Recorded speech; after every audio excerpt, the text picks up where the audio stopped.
This week on Oasis by the Sea, Pastor Keith teaches Shepherd from the book of 1 Samuel, chapter 16, verses 11 to 13, and the book of Psalms, chapter 23. Wow. Good morning. I am so glad to see you. As I mentioned before earlier, we've had prayer at the church open. The church has been open for prayer, and every single night somebody has come to pray, sometimes more than one. Sadly, as I've said, I've been really sick this week, so I decided for the most part to pray at home. That seemed like the kind thing to do rather than spreading the love to everyone else. We've been praying extra vigilantly because our church is facing some crises, not just one, but several. We're under attack, and we need to pray more than ever. But we're human, and as much as we can talk about being spiritual and we can put a brave face on and we can try to stand firm and be tough, crises create feelings. They do that. Powerful feelings. I've seen various Christian responses to feelings in my life. Sadly, some of the Christian responses to feelings have been destructive and unhealthy, usually in the form of don't say that out loud, or don't admit that, or don't speak power into that. In holy person's talk, don't breathe life into that. It's a philosophy that many people today ascribe to. Kind of a positive thinking thing. The idea is that if we speak, that we as Christians speak things both positive and negative into being.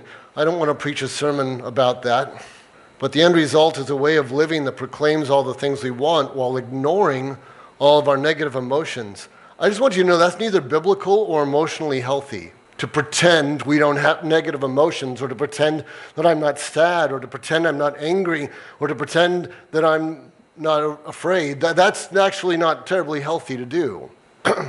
We need a better example, and we have a better example. King David. From 1 Samuel 13:14 and from Acts 13:22, we know this. King David was a man after God's own heart. And interestingly, he's also the biblical figure whose feelings we know the most about. Why? Why do we know so much about King David's feelings? Well, because he wrote the book of Psalms for the most part, and every single one of those songs exhibits his feelings. They're on display. 73 of the Psalms, and every single one was an expression of joy, sadness, jealousy, doubt, fear, confidence, guilt, vengeance, confusion. He poured it all out. He didn't just say it out loud once. 3,000 years later, we can still read about those feelings. That's how open he was about them. But here's what made it healthy. He didn't stay in those feelings. He always came back to God. He felt joy, and he attributed the reason he felt joy to God. He felt fear, and he acknowledged it, but he said, I shall not be afraid because of God. He says, I feel sad, but I will get out of it because of God. And that's what makes it healthy. What makes it healthy is he never hid what he felt. He acknowledged what he felt and then went to God. Every single time. And God in no part of Scripture ever criticizes David for acknowledging what he felt. Quite the opposite. He obviously did not worry about people knowing what he felt, or that somehow by saying these things he would speak them into being. They were already in being. And God never once ever described David's willingness to acknowledge that as some kind of weakness. Instead, every single king that came after David would be judged on one criteria alone. How much was that king like David? You could read the entire books of 1st and 2nd Kings and 1st and 2nd Chronicles. Each one gives the story of all the kings of Israel, one by one. There's a king, there's a king, there's a king, there's a king. And here's how everyone finishes. How much were they like David? Were they or were they not like that guy? Or was that standard? For the next few months, and knowing me probably much longer, we will be looking at key episodes in the life of David, and then looking at one of his Psalms that helps us understand what he was feeling during the episode. So we're going to take the historic moment, what happened, and then we're going to find a psalm that talks about what he felt when that happened, and we're gonna work that together so that we can deal with our feelings successfully as well. Today we're at the very, very, very beginning. We're starting with his background. He was a shepherd. The person he was before anyone knew he had a special destiny. Let's set the scene a little bit. The world is in the time of the Greeks are just beginning to emerge. 200 years ago, the Iron Age started. Some people have iron, some people don't. That's the world we're in. That's where history is moving. Israel has had its first king. His name was Saul, and it's not working out very well. So God sent Samuel, the last judge of Israel, and Samuel was a very impressive man with a very impressive repertoire. Prophet, priest, Nazirite, judge, to go identify the next king. God sent him to the estate of a man named Jesse. Let's read about Jesse real quick. David was the son of an Ephrathite. The green part's my bit. Ephrathite means a person from Bethlehem. I didn't know what it meant, so I figured you might know what it meant, so I thought I'd tell you. Of Bethlehem in Judah, whose name was Jesse, and he had 8 sons. And Jesse was old in the days of Saul, advanced in years among men. That's who Samuel goes to see. He was an elder in his community, presumably a rich man. When he arrived, Samuel was introduced to each of Jesse's sons. Here's how that went. This is 1 Samuel 16, 11 through 13. And Samuel said to Jesse, "Are these all the children?" He'd already seen the first 7. And he said, "There remains yet the youngest, and behold, he's tending the sheep." And then Samuel said to Jesse, "Send and bring him, for we will not sit down until he comes here." So he sent and brought him in. Now he was ruddy, with beautiful eyes, and a handsome appearance, and the Lord said, "Arise, anoint him, for this is he." Then Samuel took the horn of oil and anointed him in the midst of his brothers. And the Spirit of the Lord came mightily upon David from that day forward, and Samuel arose and went to Ramah. This is our introduction to David. Samuel shows up, and all the other sons are available. Not David, he's out tending sheep. He's the youngest son, and based on some things that we're going to read about later, I have to wonder about how much Dad valued David. Because David does some really dangerous stuff on a regular basis. Was this a fluke that he was tending sheep? Was this David's normal activities, or was he maybe just out supervising for the day? Let's read something interesting, a little bit different, from 1 Samuel 17, 34 and 35. This is going to be later with maybe the David and Goliath story, a pretty famous story. And Saul's talking to David and asking David, "Are you up for this?" And David's going to respond. David said to Saul, "Your servant was tending his father's sheep when a lion or a bear came and took a lamb from the flock.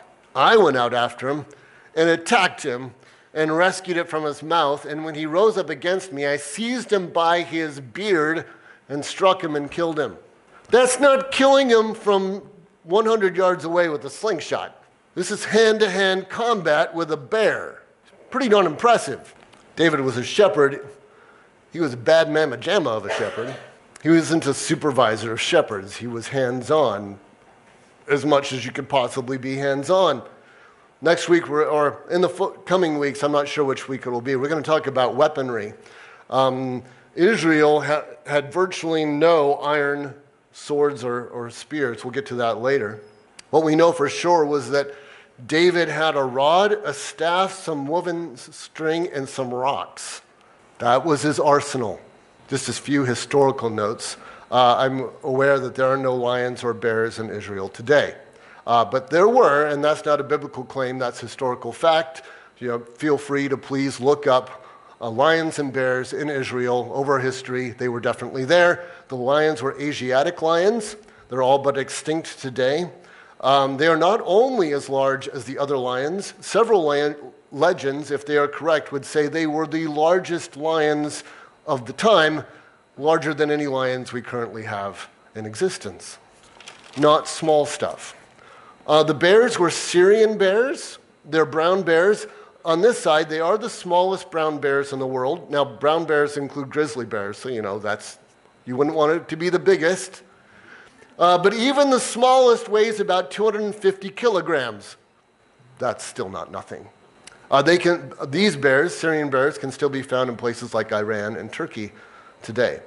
David wasn't joking about taking on these beasts. And he was relatively young, but we need to maybe understand what level of young. 1 Samuel 17:33 confirms that David was a youth. You need to know contextually that would mean anyone under the age of 20 would be a youth. Most of the King David versus Goliath illustrations I've seen portrayed David as a very scrawny 12-year-old. That's ridiculous. I'm just telling you, no 12-year-old I've ever met could handle messing hand-to-hand with a bear. That's not realistic. But to be honest, even as a teenager, if I knew a teenager that could go close quarters combat with a 250-kilogram bear, that'd be the toughest kid I'd ever met in my entire life. You can join the American Marine Corps at 17. Imagine the toughest 17-year-old recruit of an entire generation, and then 2 years of Marine Corps close combat training. Now you're getting close to who David was. He's a tough kid. Just to make a comparison, if I was the shepherd when a lion or bear came along, I would report to Dad later how many sheep were lost. Hey, Dad, lost 2 sheep today. How did that happen? Well, some lionesses came along and grabbed 2 of them. I managed to scare them away with my sling and keep everyone else safe. Good job, son. I mean, doesn't that sound reasonable to you? That sounds reasonable to me. If I was Dad and my kid came back, told me some lions took some sheep, but I kept all the rest of them safe, I'd be like, that's good enough. You're great. Not David. He's like, oh, no, you didn't. Whoa! Goes after it. Wow. David is the you are not getting my sheep guy. David was a shepherd, and I want you to feel what that means to David. I want you to understand his relationship with the sheep. That as Samuel's coming, and God has said there's a person out there that I want to lead my nation. That David was already this human who knew about guiding, who knew about providing, who knew about protecting, who took it all very, very personally. The character of this person was already developed. He was ready because this is who he was at his core. And then as we consider what, I'm going to suggest to you that when David thinks of the word shepherd, that David thinks about what he does. Doesn't that make sense? He's not thinking about what somebody else might do or what your opinion of shepherd might be, whatever that is. I don't know what you think shepherd is. I'll tell you what David thought shepherds did. David thought shepherds did what David did because he was a shepherd, right? So let's look at Psalm 23, verse 1. The Lord is my shepherd. I don't even think you have to keep going. He says, I'm a shepherd. And if someone tries to take one of my sheep, I grab it by the beard and rip it out of his mouth. That's what my God does for me. God is my shepherd. He's not talking about some lazy person who watches things move around all day. He's talking about something so much greater and more powerful and protective. Because when David says shepherd, he means what I do. David's idea comes from his experience. What I was to the sheep, the Lord is to me. Who dares come after me? Are they crazy? Do they not know who my shepherd is? Do they not know to what lengths he will go to rescue me? I belong to a shepherd, and that shepherd is no joke. You can get me all the way in your mouth. My shepherd will grab your beard and rip your mouth open and pluck me right out. I'm not going down. We begin to understand what David feels when he writes these words, when we realize who David is in relationship to these words. Let's read the first 3 verses of Psalm 23. The Lord is my shepherd. I will not be in need. He lets me lie down in green pastures. He leads me beside quiet waters. He restores my soul. I have needs. God meets them. My body has needs. My soul has needs. David knows how seriously he took his job of getting the flock to food and to water and to rest. It took forethought and planning. It took considering the routes that would move the flock to more food without getting them too far from water. It took planning. It wasn't haphazard. It wasn't just, oh, there's sheep today, go get some bale of thing and throw it to them. It was a planned, purposeful, work hard, think it through in the future planning. And he says, that's the way God provides for me. He is working on my provision before I get there. He's guiding me into it. He sees God as the architect of his journey with food and water and rest prearranged, already planned and accounted for. He guides me. He guides me rightly to do what he wants me to do, to become what he wants me to become for his glory and his purpose. But that path of righteousness, it sometimes must go through the valley. The valley isn't a mistake. The valley isn't an oops. The valley is part of the path. It's a planned part of the path. I'm sure that David had to take the flock through difficult terrain from time to time. It was necessary to get where they needed to go, to do what had to be done. The valley of the shadow of death. You know lions are nocturnal, right? You know they're nocturnal ambush predators. How about the valley of the shadow of it's night, and I think I hear a lion. I can't see it, but if it's out there, it can see me. Because its vision is so much better than mine at night. And if he's there, he can not only see me, he's faster than me, he's stronger than me. And when I finally do see him, he'll be moving at 80 kilometers per hour. That'll be my first glimpse that it exists. It'll be moving at that speed. I will have less than a second to decide how I'm going to react. You think David understood fear? I think he understood what it meant to walk in the dark and know that there were things out there that were definitely lethal, knowing he had to keep walking anyway. When he talks about the valley of the shadow of death, he's not talking about something he doesn't understand. He's not talking about something that's, oh, yeah, I guess there's bad things that happen to people or scary things. No! He's reaching into what he knows. And he knows his God is with him. The man who wrote this knew what it felt like to be in death's shadow, as deeply as any other human being has ever known it. And he knew how to come out victorious. And when David's path veered into that dark valley, he had been there before. He knew who his shepherd was. And he trusted that if God was taking him somewhere, that God could handle the situation. Let's look at the next verse. He guides me into the paths of righteousness for the sake of his name. I got behind, didn't I? Even though I walk through the valley of the shadow of death, I fear no evil, for you are with me. Your rod and your staff, they comfort me. You prepare a table before me in the presence of my enemies. And the watering hole was the source of life for predator and prey alike. There was no provision for the flock without exposure to danger. That's just the way it was. David didn't expect the sheep to handle the problem. He took the sheep to the watering hole knowing that bears and lions would want that same water, and he didn't expect the sheep to figure out how to mount a defense. He knew taking them there, that having taken them there, it was now on him to protect the sheep. He says, that's the way God is with me. He takes me to places my enemies surround me. Yet God has never given up the responsibility of my protection. He's never abdicated his role as sovereign. He's never, ever let me go. If he takes me to a place surrounded by enemies to eat, I rest in his provision that I'm safe. David gets it because David had lived it. You've anointed my head with oil. My cup overflows. Surely goodness and faithfulness will follow me all the days of my life, and my dwelling will be in the house of the Lord forever. Last week I left the Bible open for our prayer time on that little table, and I left it open to Ephesians, the description of our spiritual preparation for war. And this week I'll leave it open to Psalm 23. And there's a balance. The fight is both ours and not ours. Last week we read about that our battle was not with flesh and blood, but with spiritual forces. And we were given specific instructions on how to prepare for those battles, And these are battles that we most often fight invisibly.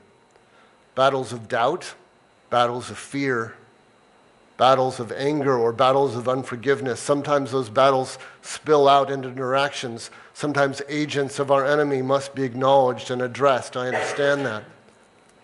There are battles that we can't ignore because if we fail, then it's us who give in to doubt or fear or unforgiveness or hatred. But those battles are not the war. We have a shepherd, not some lazy guy who sits around watching sheep eat. That's not what he's saying.